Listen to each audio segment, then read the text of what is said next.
Welcome back, ladies and gentlemen, to the General Show. I'm back with another article episode where I'll be reading two articles concerning South African economics, finance for us newcomers, so you get to gauge how where you fall within the economy because obviously they're high earners, they're low earners, and then the middle earners. So you need to know where you are at the start so that you're able to project yourself, work harder, work smarter, and do the best that you can.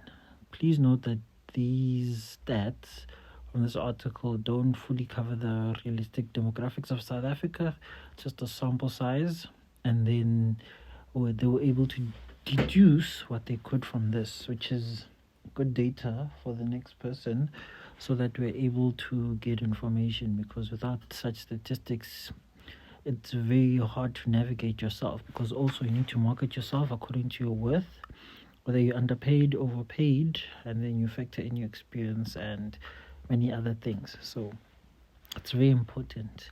And I don't know why, but most people are actually scared to talk about their salaries, which I think is very wrong because companies get to underpay a lot of people, government included, because people don't discuss about salaries and so forth. So, the more you open about the money, the better it is for everyone else.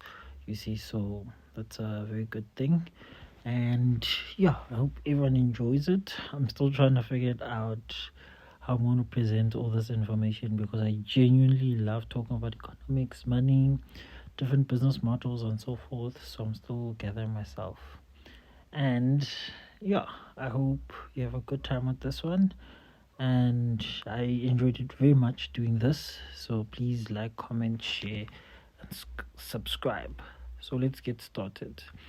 So the first one says continuing economic woes, high inflation, and low confidence levels have led to another monthly decline for salaries in May 2023, according to the latest Bank South Africa Takeout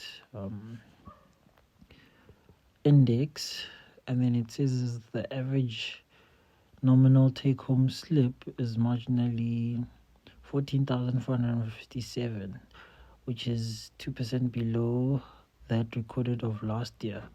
I think this is mainly due to because inflation and the country's economy shrinking because of load shedding, bad governance, first and foremost, is a result. And then ESCOM with load shedding came about, and then also poor performance globally because we're still getting bad press from load shedding, our politicians not being held accountable, and also because of the grey listing. So South Africa got grey listed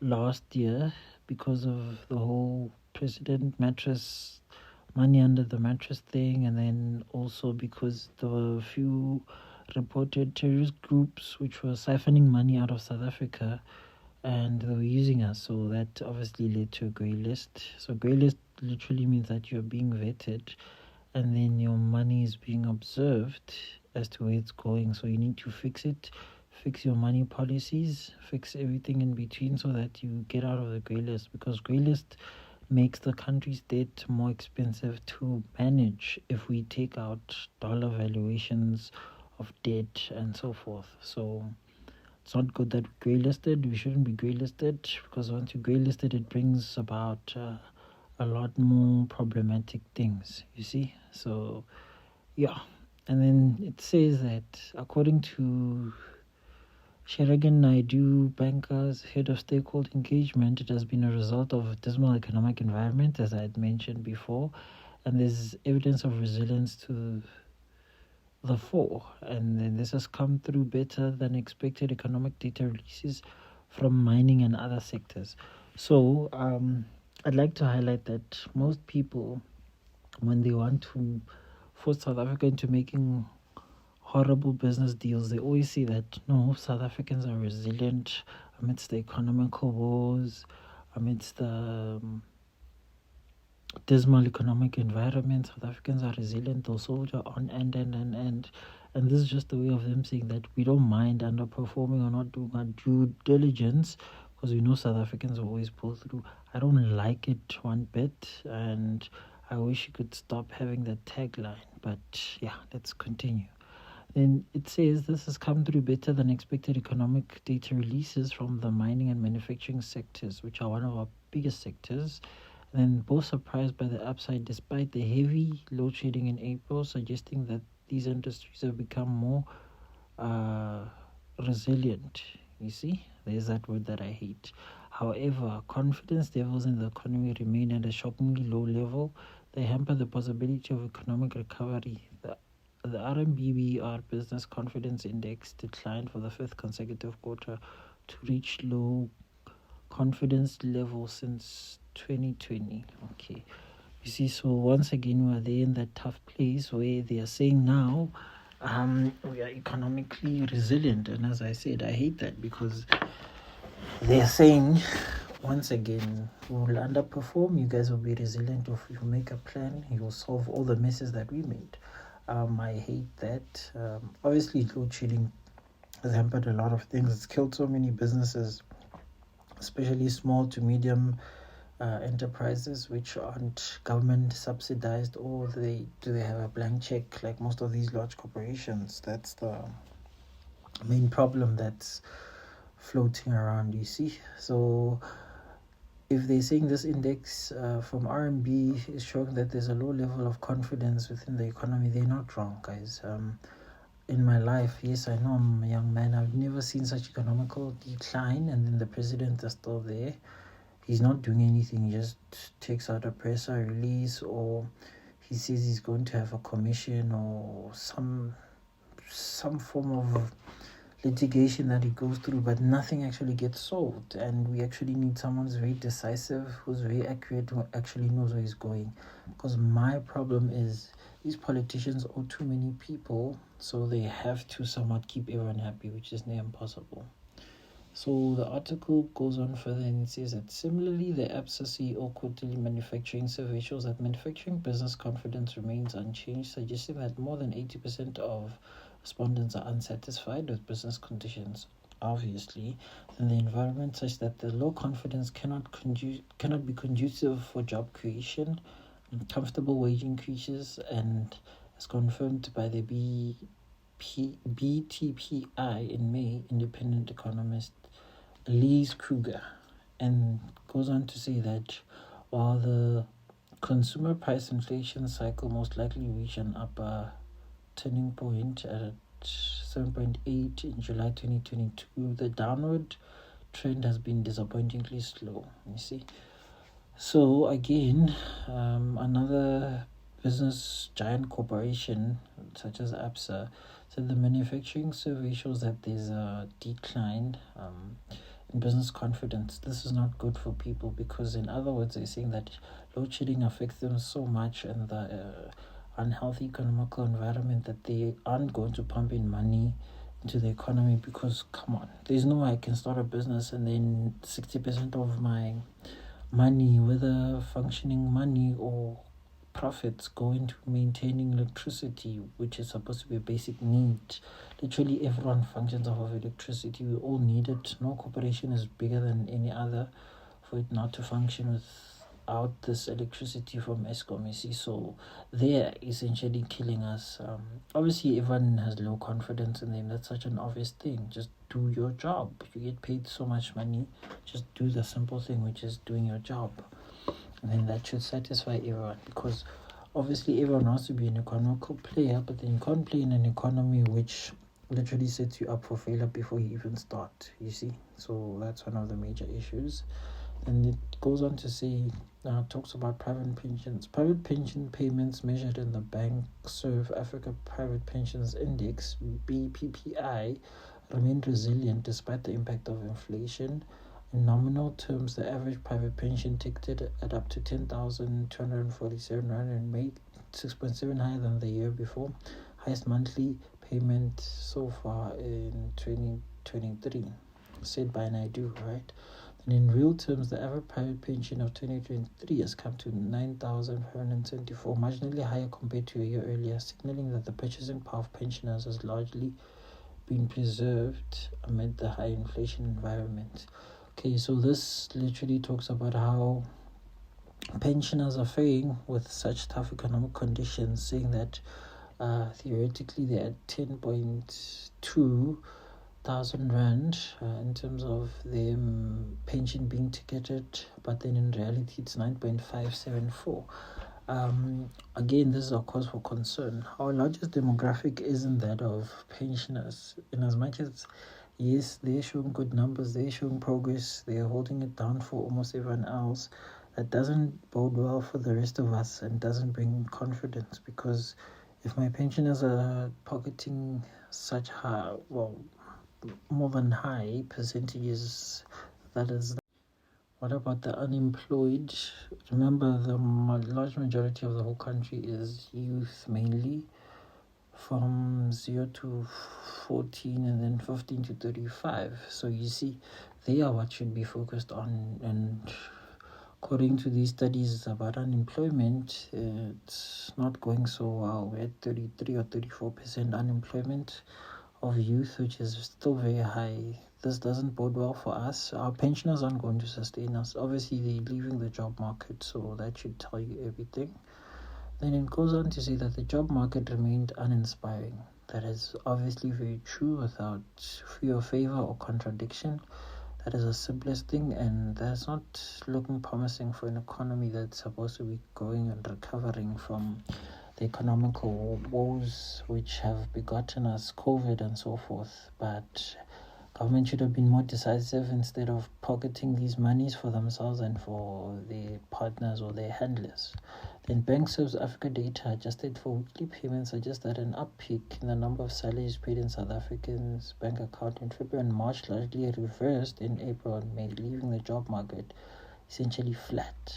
Okay, so they're saying the progress that was made in January and February, April and May literally cancelled it out for, I think, load shedding reasons and so forth, right? So with a little indication of a different economical environment, but rather even lower economic growth forecasted for 23 compared to 2022, the job market and salary adjustments are likely to remain lackluster for the remainder of the year. A scenario could only exacerbate the unemployment crisis. Okay, she's once again stating the obvious, but I'm glad that, you know how if certain people say stuff, it gets taken seriously, as opposed to the other people who maybe are a bit radical over the approach of things. So essentially, the little progress that was made with some jobs, unfortunately, they were lost in the following 2 months of them, or the previous 2 months from now, because of this horrible economic environment. It's lackluster. It's also, instead of us increasing the job market and the job participants, we actually cancelled out the progress that we made because of load shedding, as I mentioned, bad economical participation by citizens due to bad governance, and also the market not being conducive for us, because it is. And then on to the next article.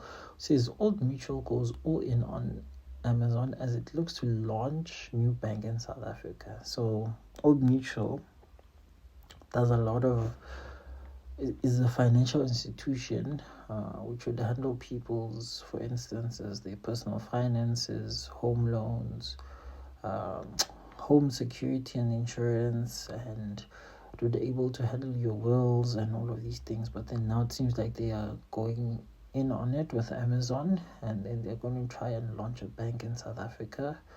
I'm not sure what kind of a bank, because South Africa is known for having arguably the best commercial banks on planet Earth.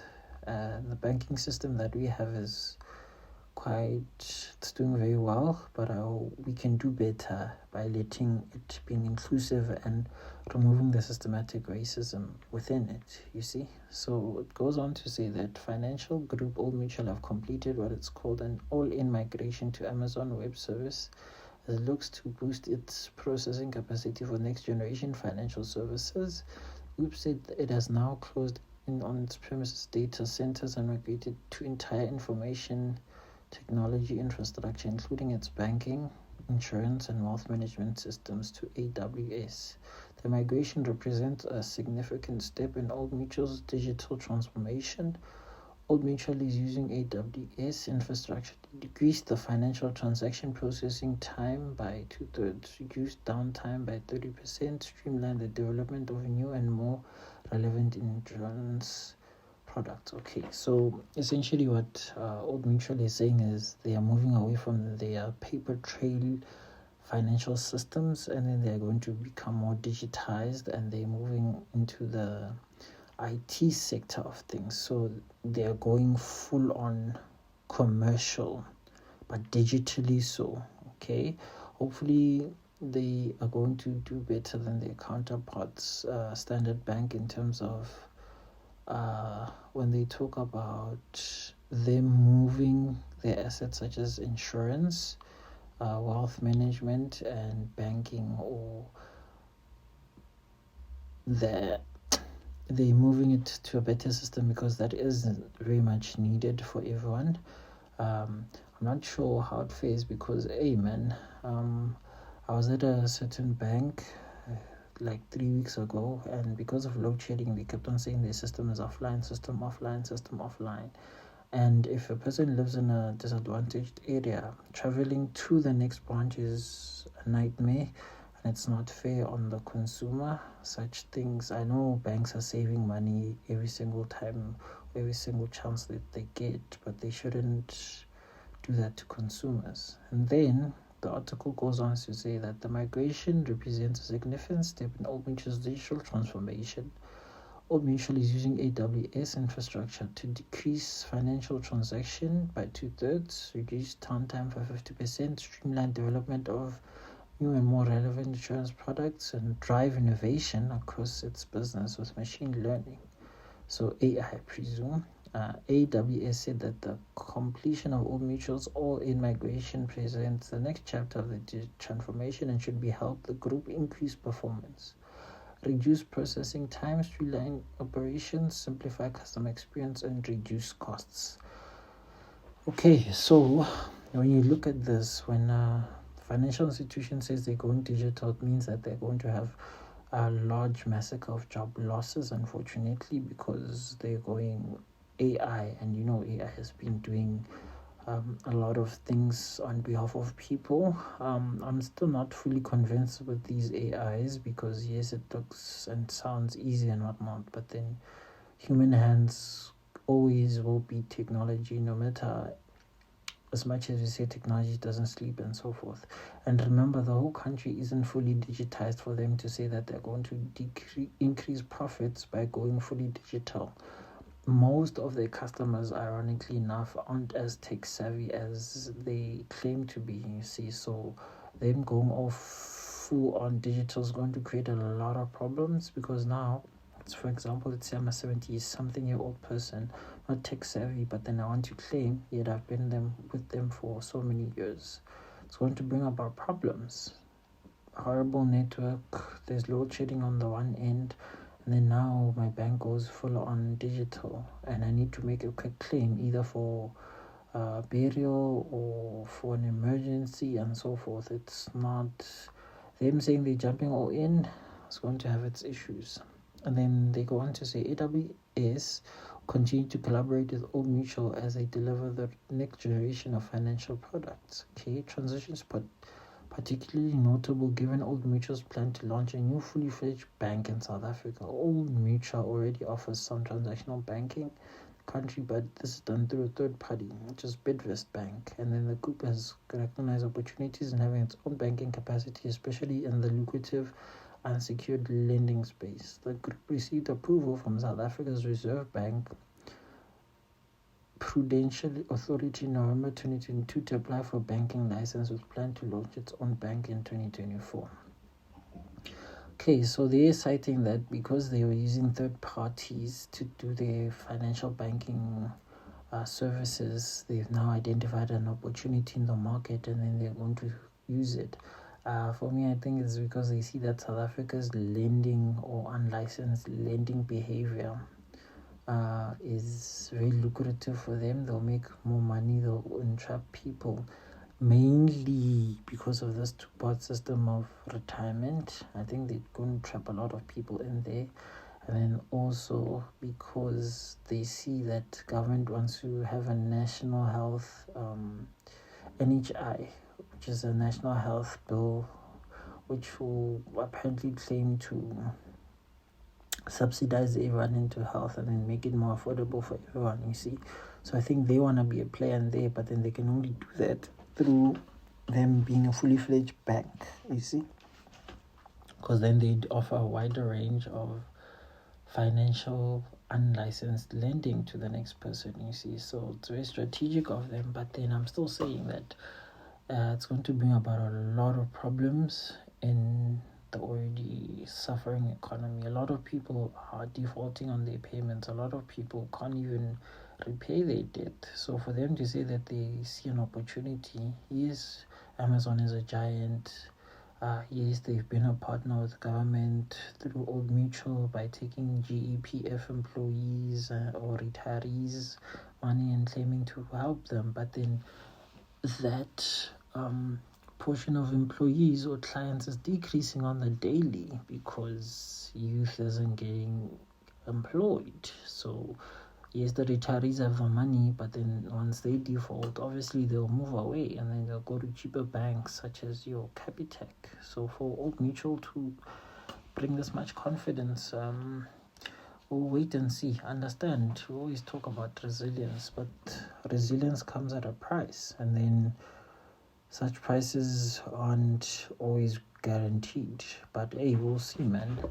And yeah, we'll see how they pen out this bank of theirs and all of the benefits which they're promising, which for me I think it's a little bit too good to be true, because Old Mutual has a lot of stories where people say they're claiming their monies for insurance and so forth, and they haven't been as forthcoming. So imagine them having such a bad track history. Imagine them now being your bank. It's going to be very interesting one, but we'll see in 2024 how they do it, and we'll be here to engage, and we're economic players in here, and then we'll be able to assess all that we can to the best of our ability. And from what they're saying here, they're just saying very good English of we are going to trap people with debt. Simple. And the article says that the company will leverage AWS, ML, and generative artificial intelligence services to generate real-time personalized financial forecasting and recommendation from consumers. Interesting. And then it goes on to say that examples of benefits include the ability to anticipate changing savings needs of customers approaching retirement, recommended insurance products based on changing income level and life stages. As I mentioned before, they don't have a good track record of people claiming from them for these services that they mentioned before: your retirement, your lending services, even your savings. They want the best of financial. Unless they're going to offer the best base services, they shouldn't even try and participate, because they're already horrible at they're doing, because they're taking third-party money and so forth through GPF and all these other schemes of theirs. They don't even pay out policies. But we'll see, man. We'll give it time. It'll be very interesting to see which strategy and approach they take. But we're here to learn, I guess, every single day. And then lastly, it says examples of benefits include the ability to participate in changing savings needs as customers approach retirement, recommended insurance product based on changing income levels and life stages, and help entrepreneurs plan for investing their incomes as their business growth. It is said that the migration to AWS should also get rid of like daily service outages, disconnected financial products, ballooning on-premises costs. So because they are saying now cost them too much to run a physical business, AI will be their friend. But AI is not a human.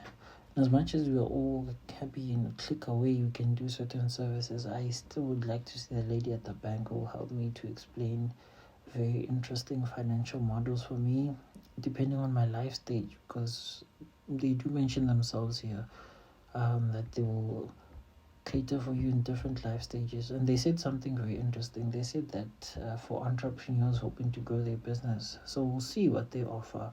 They're going to offer loans to businesses? Are they going to offer loans to already thriving businesses?